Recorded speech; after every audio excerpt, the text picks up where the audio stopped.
Hello बच्चों, आज हम कब पढ़ेंगे बेटा मुगल्स के बारे में। ठीक है ना। याद करो, कल और परसों की वीडियो में मतलब दो आपकी इससे पहले जो वीडियोस आई थी उसमें हमने दिल्ली सल्तनत के बारे में पढ़ा था। दिल्ली सल्तनत में हमने अलग अलग डायनेस्टी के बारे में पढ़ा था। ठीक है ना। स्लेव डायनेस्टी, ठीक है, फिर Khilji dynasty, Tughlaq dynasty, Syed dynasty और लोधी डायनेस्टी। या आपने ये देखा था कि लोधी डायनेस्टी का जो लास्ट आपका जो रूलर था, जो शासक था, वो था कौन था? वो इब्राहिम लोधी। ठीक है ना। इब्राहिम लोधी को हटाने का काम किसने किया था? बाबर ने किया था। बाबर जो कि मुगल सल्तनत का पहला शासक था। ठीक है ना। तो बाबर कहां से आया था? बाबर फरगना से आया था। ठीक है ना। तो एक्चुअली में क्या हुआ था, पूरी स्टोरी हम सुनेंगे। हुआ क्या था कि जब इब्राहिम लोधी शासन कर रहा था, ठीक है, तो उसका कोई एक चाचा था। ठीक है, उसका चाचा था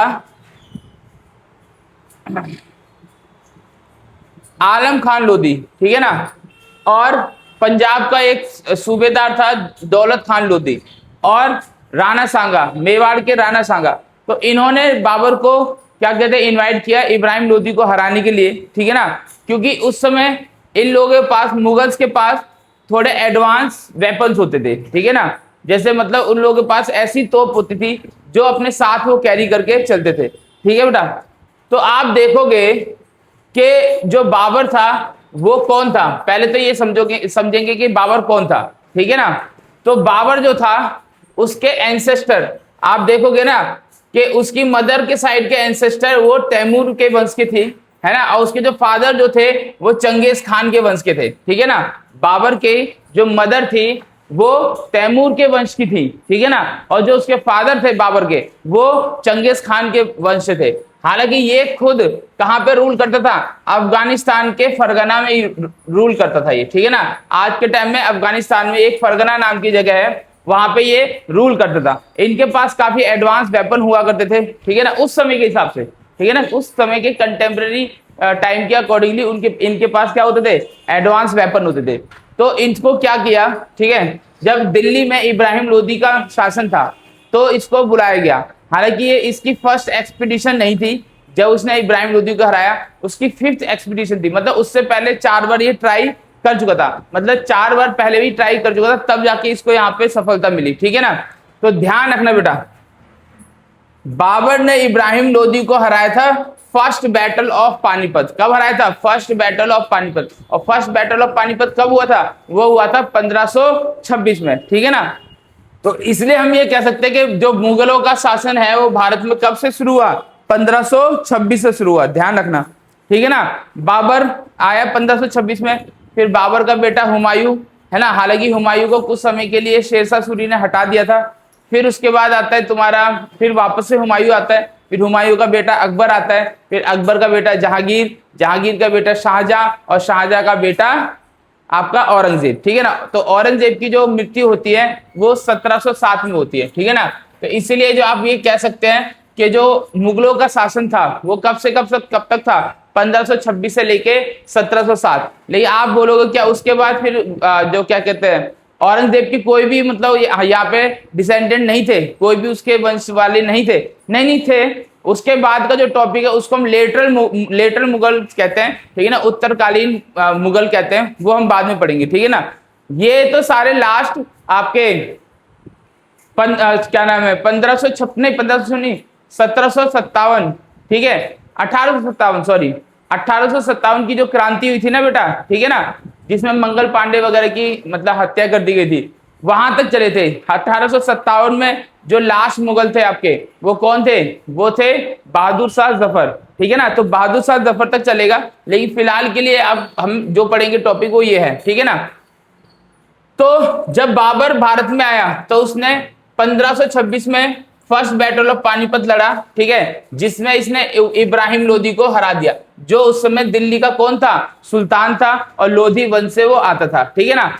फिर इसने बाबर ने लगातार 4 लड़ाइयां लड़ी थी। ठीक है ना, 1526, 1527, 1528 और 1529। ठीक है ना। पानीपत, फिर बैटल ऑफ खानवा 1527 में हुआ था।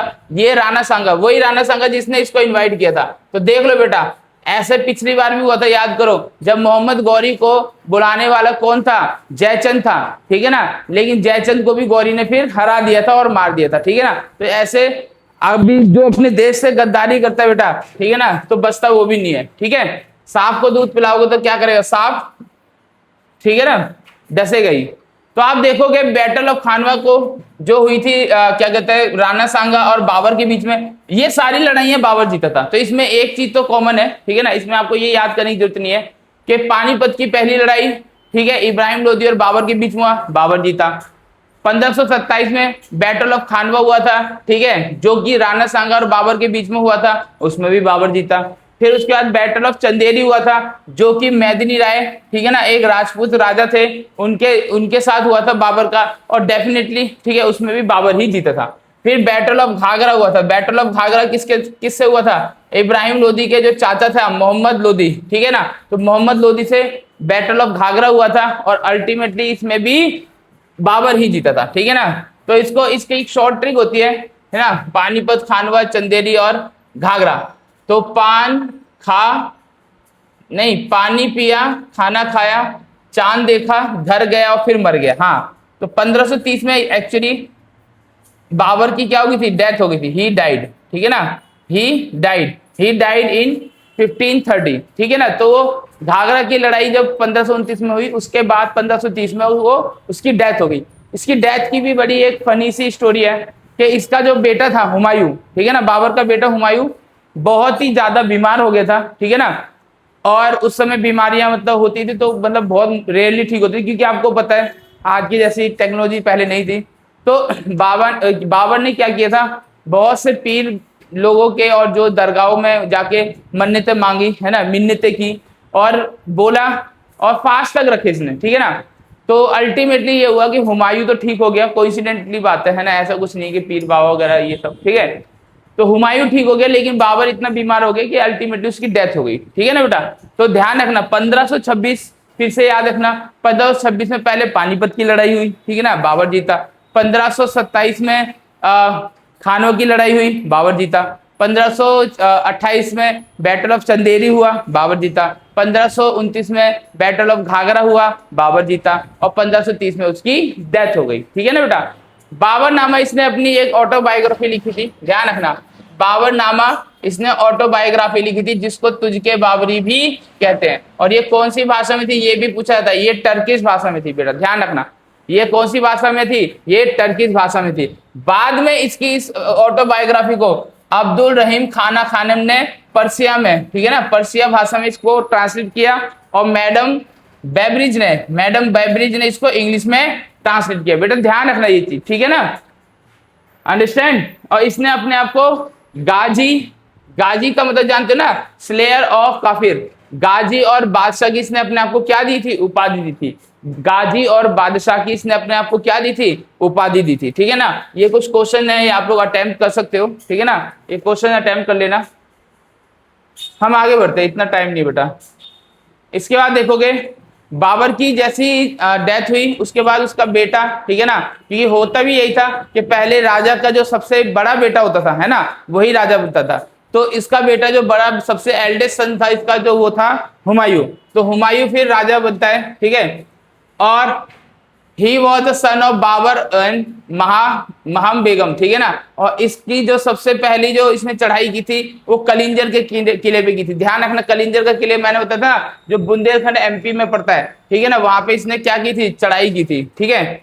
फिर शेरशाह सूरी एक बंदा था, ध्यान रखना, शेरशाह सूरी एक बंदा था जो कि बिहार से आया था, ठीक है, उसने इसकी नाक में बड़ी दम कर दी, ठीक है ना।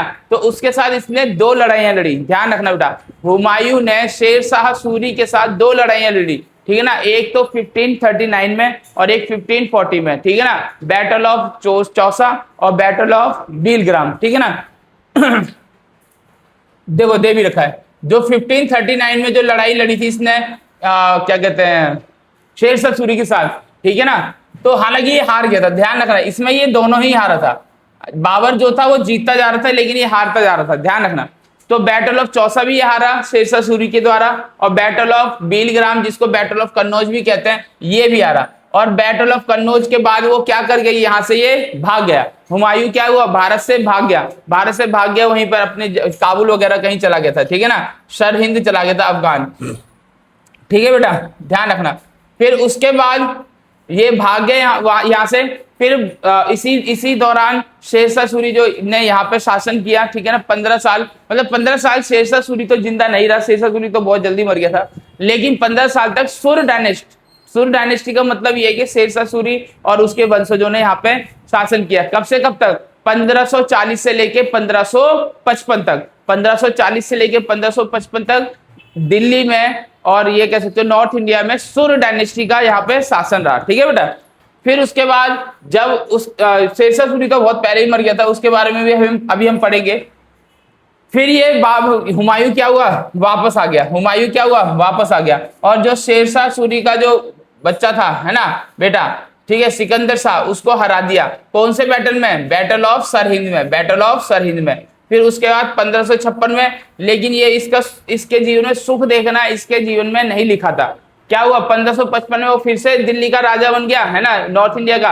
और 1556 में सीढ़ियों से गिरकर, देखो मरा भी कैसे, सीढ़ियों से गिरकर, ठीक है ना, सीढ़ियों से गिरकर इसकी मृत्यु हो गई। जो इसकी लाइब्रेरी की सीढ़ी थी, ठीक है ना, शेर मंडल जिसको कहते हैं, वहां से गिरकर इसकी क्या हो गई, मृत्यु हो गई, ठीक है बेटा। ठीक है, उसके बाद आप देखोगे कि ये हुमायूं बड़ा काइंड हार्टेड बंदा था और स्कॉलर था, थोड़ा पढ़ा लिखा भी था, और साथ में एस्ट्रोलॉजिस्ट पे भी विश्वास रखता था ये, ठीक है ना। और नोवेल्स को के टूवर्ड्स थोड़ी लीनियंट था वो, ठीक है। और बुक वगैरह पढ़ने में अच्छा था, पढ़ना पसंद था इसको, बिब्लियोफाइल था एक तरह से ये, ठीक है ना। लेकिन क्या हुआ, लेकिन बेचारे के साथ बहुत गड़बड़ हो गई, ठीक है ना। अब एक बार ध्यान रखना, इसकी जो क्या कहते हैं, इसकी जो बायोग्राफी थी वो लिखने वाली इसने खुद नहीं लिखी थी, इसकी बायोग्राफी इसकी सिस्टर गुलबदन बेगम, ध्यान रखना बेटा, इसका नाम याद रखना, गुलबदन बेगम ने हुमायूं का जो ऑटोबायोग्राफी तो खुद लिखते हैं, बायोग्राफी मतलब इसकी जो पुस्तक थी इसकी सिस्टर गुलबदन बेगम ने लिखी थी, जिसका नाम क्या था, जिसका नाम था हुमायूं नामा। क्या नाम था, हुमायूं नामा, ध्यान रखना, हुमायूं नामा क्या था, इसकी बायोग्राफी थी। और लिखने वाले कौन थी, लिखने वाली इसकी सिस्टर गुलबदन बेगम थी, ठीक है बेटा, ध्यान रखना, ठीक है। नेक्स्ट टॉपिक पे आते हैं। अभी शेरशाह सूरी के बारे में बताऊंगा, पहले हम ऐसी कंटिन्यूशन में चलते हैं। फिर हुमायूं का बेटा कौन था, अकबर। ध्यान रखना, जब बाबर मरा था, सॉरी जब हुमायूं की डेथ हुई थी तो अकबर की एज बहुत कम थी, ठीक है ना, वो 13-14 साल का था। और ध्यान रखना 13-14 साल की उम्र में ही अकबर क्या बन गया था, राजा बन गया था, ध्यान रखना, ठीक है बेटा।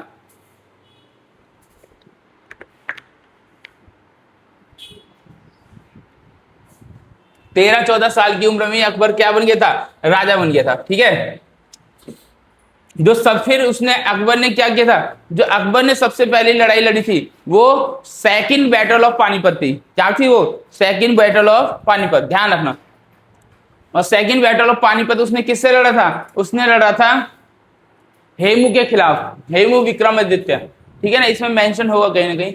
हाँ, एक तरफ से चलते हैं। तो अकबर वाज बोर्न, अकबर का जन्म, अकबर का पहले शासन ध्यान रखना 1556 से लेके 1605 तक है, ठीक है ना, 1556 से लेके 1605 तक है। अकबर का जन्म हुआ था बेगम हामिदा बानो से हुआ था, ठीक है ना। और कहाँ पे, अमरकोट, अमरकोट जो आज के टाइम में पता है ना आपको, पाकिस्तान के पंजाब में पड़ता है शायद, या इंडिया के पंजाब में। अमरकोट के वीरसल पैलेस में इसका जन्म हुआ था 1542 में, ठीक है। और जब ये राजा बना था ये लगभग 14 साल का था, 13-14 साल का था, ठीक है ना।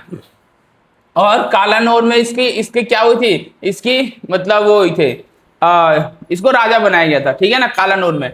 फिर उसके बाद इसकी जो फर्स्ट बैटल इसने जो लड़ी थी तो वो कौन सी थी, इसने जो लड़ी थी फर्स्ट बैटल वो थी सेकंड बैटल ऑफ पानीपत, ठीक है ना। तो सेकंड बैटल ऑफ पानीपत 1556 में हुआ था।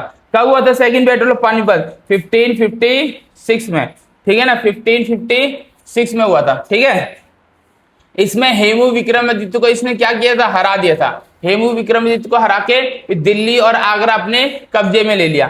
लेकिन इसकी गवर्नमेंट को पेटिकोट गवर्नमेंट कहा जाता था, क्योंकि इसकी जो एक क्या कहते हैं, ये कह सकते हैं जिन्होंने इसको पाला था, ठीक है, दाई मार्च करके थी, ठीक है ना, जिनका नाम था महामांगा।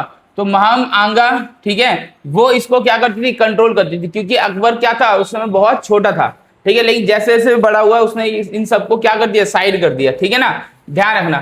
तो अकबर की एक पॉलिसी होती थी, ठीक है ना, इसलिए इसको ग्रेट अकबर भी कहा जाता है, कि ये क्या करता था, ये सभी धर्मों का सम्मान करता था, साथ ही साथ ये सभी धर्मों का सम्मान करता था, साथ ही साथ ये क्या करता था, मैरिज अलायंस करता था। मैरिज अलायंस का मतलब कि दूसरे राजपूतों के की बेटियों से शादी करके उनके साथ संबंध बनाता था, मतलब अलायंस बनाता था, ठीक है ना।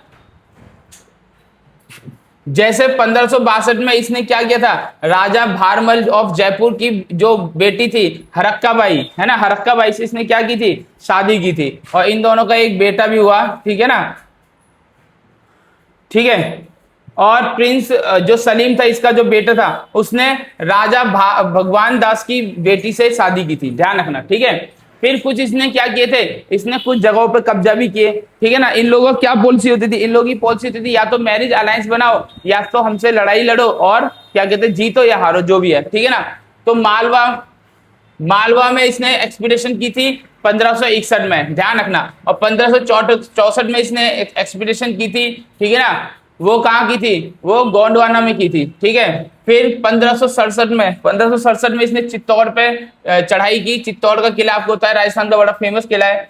1572 में गुजरात में की थी, 1574 में बिहार और बंगाल में की थी, और 1576 की बड़ी ये फेमस लड़ाई है बेटा, है ना, बैटल ऑफ हल्दी घाटी। हल्दी घाटी की लड़ाई याद करो, हल्दी घाटी की लड़ाई किस किस के बीच में हुई थी, ठीक है ना।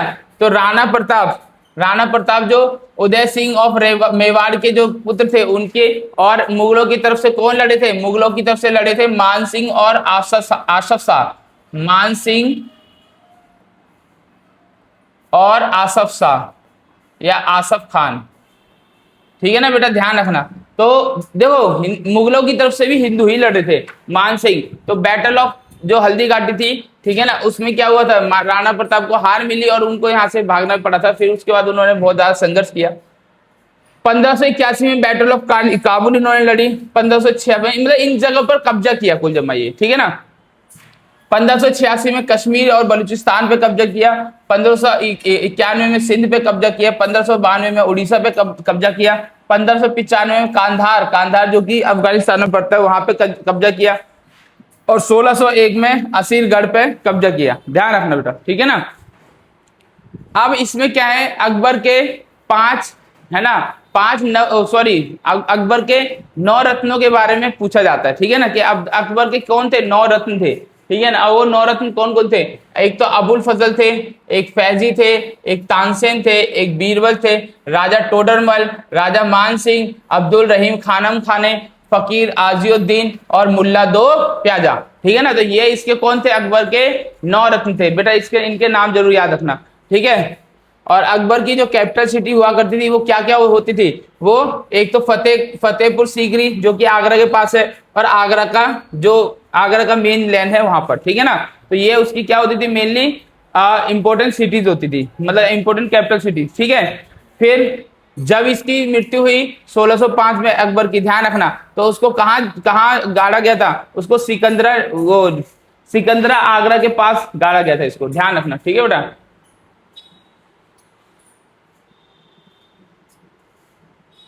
ठीक है। फिर अकबर का बेटा कौन आया, जहांगीर। अकबर का बेटा कौन था, जहांगीर, जिसको सलीम भी कहा करते थे, ठीक है ना। तो इसी का नाम सलीम था, ध्यान रखना, है ना। वो आपने देखी होगा ना मुगले आजम मूवी, उसमें थे ना अकबर और सलीम, तो सलीम ही बाद में उसने अपना नाम चेंज कर लिया और जहांगीर रख लिया, ठीक है ना, यही सलीम था, ध्यान रखना। तो he was born in Fatehpur Sikri, ध्यान रखना, ठीक है ना। जहांगीर कब बॉर्न हुआ था, फतेहपुर सीकरी में बॉर्न हुआ था, ठीक है। इसकी एजुकेशन किसने कराई थी, इसकी एजुकेशन रहीम खानम खाना ने कराई थी, ठीक है। और इसने मानबाई से शादी करी, ठीक है, जो कि राजा भगवान दास की बेटी थी, ठीक है। और इसने शादी करी जगत गोसेन से, ठीक है ना। जगत गोसेन जिसको जोधाबाई कहते हैं, हालांकि कहीं कहीं जोधा को अकबर के साथ लिंक करके देखा जाता है कि जोधाबाई की शादी अकबर से हुई थी, ठीक है ना। बट जो हमको हिस्ट्री बोलेगा वही हमको मानना पड़ेगा। और ज्यादातर समय इसने कहा, लाहौर में बिताया, ठीक है ना। तो जहांगीर लेकिन कोई कट्टर शासक नहीं था, ठीक है ना। इसको पेंटिंग्स और कला में ज्यादा कला प्रेमी था एक तरह से, ठीक है ना। लेकिन आपको जो मेन बात है वो याद रखने वाली बात यह है कि सबसे पहले जो ब्रिटिशर्स आए थे ना बेटा, अंग्रेज लोग आए थे, ध्यान रखना, सबसे पहले जो अंग्रेज लोग आए थे वो जहांगीर के समय पे ही आए थे, है ना। मैं पुर्तगालियों की बात नहीं कर रहा, पोर्चुगीज लोग तो बहुत पहले आए थे। पोर्चुगीज लोग तो इंडिया में जो सबसे पहले पुर्तगाली आया था वो कब आया था? 1498 में आया था, ध्यान रखना, 1498 में।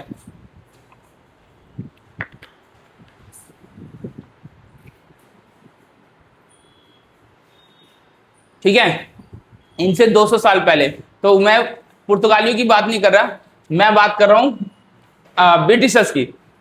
तो ब्रिटिशर्स के सबसे पहले कैप्टन विलियम हॉकिंग आए थे, है ना, 1608 ईस्वी में, 1608 में जहांगीर के दरबार में आए थे। किस लिए आए थे? ट्रेड की परमिशन लेने के लिए, ठीक है ना, व्यापार की परमिशन लेने के लिए आए थे। लेकिन कैप्टन विलियम हॉकिंग को क्या कहते हैं, जहांगीर ने कुछ ज्यादा भाव नहीं दिया, क्योंकि उसका सीधा सीधा लॉजिक था कि पुर्तगाली लोग इतने सालों से कर रहे, 200 सालों से ज्यादा हो गए, 200 साल से ज्यादा हो गए पुर्तगालियों को यहाँ पे ट्रेड करते करते, तो हम आपसे क्यों करें, मतलब कोई एक पुख्ता रीजन तो दो भाई, ठीक है ना। तो कैप्टन विलियम हॉकिंग ऐसा कुछ रीजन बता नहीं पाया, या फिर ये कह सकते हो कि वो जहांगीर को कन्विंस नहीं कर पाया, ठीक है ना। तो उसके बाद फिर 1615 में, ठीक है ना, 1615, उसके 7 साल बाद फिर आता है सर थॉमस रो।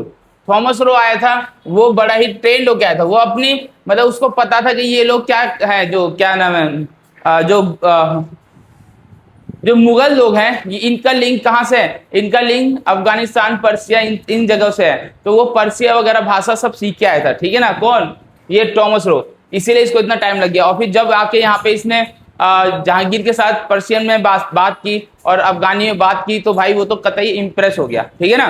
तो जहांगीर क्या हो गया? बहुत ज्यादा इंप्रेस हो गया। जब इससे इंप्रेस हो गया तो उसने क्या किया? इसको परमिशन दे दी, ठीक है ना। तो ध्यान रखना, जो सबसे पहले रॉयल फरमान जो मिला था ब्रिटिशर्स में, ठीक है ना, वो सर थॉमस रो को ही मिला था, ठीक है ना। इनको सूरत में पोर्ट बनाने की और ट्रेडिंग करने की क्या मिल गई? परमिशन मिल गई। तो ध्यान रखना, ब्रिटिशर ने सबसे पहले जो अपना पोर्ट बनाया था वो कहाँ बनाया था? सूरत में बनाया था। सूरत जो कि आज के टाइम में, प्रेजेंट टाइम में कहाँ है? गुजरात में स्थित है, ठीक है ना। फिर इन्होंने इसी के शासन में क्या ना, पुर्तगालियों ने तंबाकू उगाना भी शुरू करा, ठीक है। और पिस्टा वैले जग करके एक फेमस ट्रैवलर थे, वो भी इसी के शासनकाल में यहाँ पे आए थे। फिर तुझके जहांगीर इसने खुद की अपनी एक ऑटोबायोग्राफी लिखी थी पर्शियन लैंग्वेज में। कौन सी लैंग्वेज में?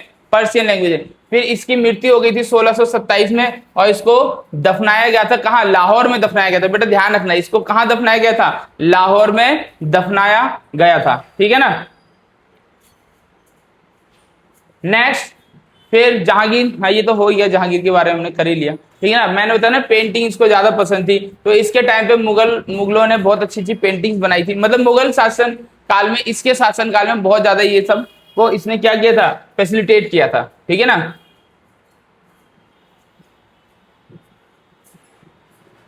फिर जहांगीर का बेटा शाहजहां, ठीक है, शाहजहां वही आपको पता है जिसने क्या किया था? जिसने ताजमहल बनाया था, ठीक है, 7 वंडर्स में आता है ये। तो शाहजहां जो था, इसका जो जन्म हुआ था 5 जनवरी 1592 में हुआ था। इसका रियल नेम, बचपन में इसका नाम खुर्रम खान था। खुर्रम, देखो सोचो क्या नाम था, खुर्रम, और बाद में जाके शाहजहां बन गया, ठीक है ना। तो इनिशियली इसका नाम क्या था? खुर्रम नाम था, ठीक है ना। इसको दक्कन का गवर्नर बनाया गया था एज द एज ऑफ 15 साल की उम्र में इसको दक्कन का गवर्नर बनाया गया था, ठीक है ना। और इसने शादी की थी मुमताज महल से, ठीक है ना, 1612 में, ठीक है ना। 1612 ईस्वी में इसने मुमताज से शादी की, जिनकी याद में इसने ताजमहल बनवाया था, ध्यान रखना, ठीक है ना। लेकिन बहुत बाद में आपको पता है, जब इसकी उम्र मतलब उम्र के आखिरी पड़ाव में इसको इसी के बेटे औरंगजेब ने क्या किया? उसको क्या कहते हैं, लाल किले में, है ना, बंद कर दिया, नजरबंद कर दिया, ठीक है ना। और उसके शासन से इसको हटा दिया था, ठीक है। और इसकी जो मृत्यु हुई थी वो 1658 में हो गई थी, ठीक है ना। 1658 में इसकी मृत्यु हो गई थी, ठीक है। और इसको ताजमहल में ही गाड़ा गया था, ध्यान रखना, ताजमहल में मुमताज के बगल में इसकी कब्र है, ठीक है। तो इसके शासन काल में, बेटा ध्यान रखना, इसके शासन काल में क्या क्या इसने बहुत सारी बिल्डिंग्स बनवाई थी, ठीक है ना। आर्किटेक्चर के मामले में इसने बहुत ज्यादा काम किया था। किसने? शाहजहां ने, ठीक है। सबसे पहले तो ताजमहल बनवाया था इसने, ठीक है ना, जो कि 7 वंडर्स में आता है। दिल्ली का लाल किला इसने बनवाया था, दिल्ली का जामा मस्जिद इसने बनवाया था, ठीक है। आगरा का मोती मस्जिद इसने बनवाया था, लाहौर में शालीमार गार्डन बनवाया था, और जो पीकॉक थ्रोन है जानते हो ना, मयूर सिंहासन जिसको कहते हैं, पीकॉक थ्रोन भी इसी ने बनवाया था। ध्यान रखना। इसके टाइम पे बहुत सारे ट्रेवलर भी आए थे, जैसे फ्रैंकियोस बर्नियर इसके टाइम पे आया था, जीन बैप्टिस्ट इसके टाइम पे आया था, निकोलो मनुची इसके टाइम पे आया था इटली का, और पीटर मुंडी ब्रिटिश का इसके टाइम पे ये सारे ट्रैवलर आए थे, ठीक है ना। ट्रैवलर पता है ना किस लिए आते थे, यहाँ पे देखने के लिए कि क्या शासन, उस समय के ब्लॉगर थे समझो, ठीक है ना। बस वो बुक में लिखते थे, वीडियो नहीं बनाते थे, क्योंकि ऐसा कोई चारा था ही नहीं। बात समझ में आ रहा है ना। और शाहजहां के शासनकाल को बड़ा ही गोल्डन पीरियड कहा जाता है, ठीक है ना। इतनी सारी कंस्ट्रक्शन करी जो कि आज भी मौजूद है ना। सोचने वाली बात है, जो कि आज भी मौजूद है। कुछ इसने लड़ाइयां भी लड़ी, ठीक है ना, जैसे बैटल ऑफ बहादुरगढ़ 1658 में, बैटल ऑफ धर्मत 1658 में, बैटल ऑफ समूगढ़ 1658 में, और बैटल ऑफ खांजवा 1568 में, ठीक है ना। तो इसने कुछ लड़ाइयां भी लड़ी थी, ठीक है बेटा। फिर इसके बाद आता है आपका औरंगजेब। औरंगजेब है ना, आपको पता है सबसे ज्यादा कट्टर औरंगजेब को माना जाता है। औरंगजेब का शासनकाल था वो 1658 से लेके 1707 तक था, ठीक है ना। और ये बहुत ज्यादा कट्टर था। इसका असली नाम आलमगीर था, ठीक है ना, मतलब आलमगीर इसका नाम था, ठीक है। अपने आप को इसने जिंदा पीर की उपाधि भी दी थी, ध्यान रखना, ठीक है। मृत्यु तो इसकी खैर दौलताबाद में हुई थी, ठीक है। और इसने क्या किया था, इसने मतलब बड़ा ही ये क्या कहते हैं सुन्नी ऑर्थोडॉक्स था ये, ठीक है ना। जो सिखों के गुरु थे, है ना, गुरु तेग बहादुर जी, है ना, उनकी इसने हत्या करवाई थी, पता है ना। हाँ, जो आपका लाल किले के पास सामने ही है ना, शीशगंज जी मतलब जो गुरुद्वारा है, ठीक है। हाँ, गुरुद्वारा शीशगंज साहिब, तो वहीं पे इनकी उसने हत्या करी थी, है ना। और हाँ, मतलब कट्टर था कुल जमा ये, ठीक है। शिवाजी का आपको शिवाजी का भी किस्सा पता ही होगा, ठीक है, कि शिवाजी इसके टाइम पे इसने अपने कैद करवाया था, और शिवाजी इनके मतलब औरंगजेब के चंगुल से चले भी गए थे, भाग गए थे, है ना, निकल गए थे। तो ध्यान रखना। जाटों के खिलाफ इसने बहुत सारे रिबेलियन किए, ठीक है। अफगानों ने इसके खिलाफ रिबेलियन किया, उसको भी दबाने का इसने काम किया। अहोम ने इसके सामने रिबेलियन किया, उसको भी दबाने का इसने काम किया। और दक्कन ने इसके सामने रिबेलियन किया, उसको भी इसने दबाने का काम किया, ठीक है ना। फिर मेरा ध्यान रखना, सबसे बड़ी बात यह है कि इसने नवरोज फेस्टिवल शुरू किया था, और जजिया टैक्स इसने लगाया था। जजिया टैक्स जानते हो ना, नॉन मुस्लिम टैक्स होता है, तो जजिया टैक्स को इसने लगाने का काम किया था, ठीक है ना। फिर आता है आपका 1707 में जब औरंगजेब मर गया, ठीक है ना, तो उसके बाद उत्तरकालीन मुगल आते हैं, ठीक है ना, लेटर मुगल जिनको कहते हैं, उनके बारे में हम आगे पढ़ेंगे। फिलहाल के हम शेरशाह सूरी के बारे में जानेंगे। शेरशाह सूरी कौन था बेटा? शेरशाह सूरी वही बंदा था, ठीक है ना, जिसने हुमायूं को भारत से भगाया था, ठीक है ना। इसका नाम, मेन नाम इसका जो था, है ना, रियल नेम, वो फरीद था, ठीक है। और इसका जन्म जो हुआ था, ठीक है ना, सासाराम के जो जागीरदार थे हसन, उनके यहाँ पे हुआ था, ठीक है। फिर इब्राहिम लोदी ने इनकी जागीर वापस कर दी थी, ठीक है, लेकिन धीरे धीरे ये बाबर के इन्फ्लुएंस में आया। लेकिन बाबर की मृत्यु के बाद फिर जो उसका बेटा था हुमायूं, उससे इसकी ज्यादा बनी नहीं। फिर हुमायूं से इसने 2 लड़ाइयां लड़ी, ध्यान पता है ना कौन सी लड़ाई लड़ी? हुमायूं से इसने लड़ी, एक तो बैटल ऑफ चौसा जो कि 1539 में लड़ी गई थी, और बैटल ऑफ बीलग्राम या कन्नौज जो कि 1540 में लड़ी गई थी, ध्यान रखना, ठीक है ना। ठीक है, हालांकि इसकी मृत्यु जो हुई थी इसमें मेंशन नहीं है। इसकी मृत्यु जब ये कालिंजर के किले पे जब एक्सपीडिशन करा था ना, तब इसकी मृत्यु हुई थी 1545 में, ध्यान रखना। कालिंजर का किले पे ये क्या करता, एक्सपीडिशन करा था, ठीक है, तब इसकी क्या हो गई थी, वहां पे मृत्यु हो गई थी, ठीक है बेटा। Battle of Chausa, battle of Kannauj के बारे में मैंने बता ही दिया, ठीक है। जीटी रोड का इसने निर्माण करवाया था। हाँ, 2-3 चीजें और समझ लो। जीटी रोड जो आज भी हमारी जो ग्रैंड ट्रंक रोड है, उसका निर्माण किसने कराया था? शेरशाह सूरी ने करवाया था, ध्यान रखना। सिल्वर का रुपया, ठीक है ना, और कॉपर का दम करके इसने 2 कॉइन छुपाए थे। इसने भी क्या कहते हैं आपका अलाउद्दीन खिलजी की तरह दाग और चेहरा की प्रथा उसने जारी रखी। ध्यान रखना, दाग और चेहरा की प्रथा मैंने आपको बताया था अलाउद्दीन खिलजी के टाइम पे। सेम अलाउद्दीन खिलजी की तरह इसने भी पॉलिसी ऑफ जस्टिस अपनाया था। ठीक है बेटा, चलो तो this is our Mughal dynasty. ठीक है, मुगल खत्म होता है, उसके बाद हम लेटर मुगल की क्लास को ज्वाइन करेंगे। ठीक है ना, टिल देन अपना देखते रहिए।